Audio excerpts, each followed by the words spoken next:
প্রধানমন্ত্রী তারেক রহমানের নজরে আসে বিষয়টি। ডক্টর ইউনূসের জন্য মঞ্চে আসনের ব্যবস্থা করার নির্দেশ দেন।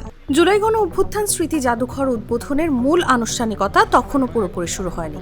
অতিথিরা যার যার আসনে বসছেন। মঞ্চে প্রধানমন্ত্রী, 2 মন্ত্রী, 2 জন প্রতিমন্ত্রী এবং 1 জন সচিব আসন গ্রহণ করেছেন। কিন্তু তখনও আমন্ত্রিত অতিথিদের সঙ্গে দর্শক সারিতেই বসা ছিলেন সাবেক অন্তর্বর্তী সরকারের প্রধান উপদেষ্টা ডক্টর মোহাম্মদ ইউনূস। কারণ মঞ্চে তার জন্য কোনো আসন সংরক্ষিত ছিল না।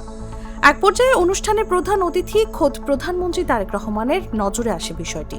তিনি তখন দায়িত্বপ্রাপ্ত কর্মকর্তাদের ডেকে ডক্টর ইউনূসের জন্য মঞ্চে আসনের ব্যবস্থা করার নির্দেশ দেন। এই সময়টিতে জাতীয় সঙ্গীত পরিবেশন চলছিল। এরপর শুরু হয় কোরআন তেলাওয়াত শেষ হওয়ার সঙ্গে সঙ্গে দ্রুত মঞ্চে একটি আসনের ব্যবস্থা করা হয়। সেই আসনটি রাখা হয় প্রধানমন্ত্রীর পাশে। এরপর ডক্টর ইউনূস মঞ্চে উঠতেই প্রধানমন্ত্রী হাসি মুখে তাকে স্বাগত জানান। ডক্টর ইউনূস মঞ্চে দাঁড়িয়ে উপস্থিত অতিথিদের উদ্দেশ্যে সালাম জানান। পরে তিনি আসন গ্রহণ করেন। এই সময় উপস্থিত অতিথিদের অনেকেই ঘটনাটি গভীর আগ্রহ নিয়ে লক্ষ্য করেন। নিউজ ডেস্ক, জাগো নিউজ।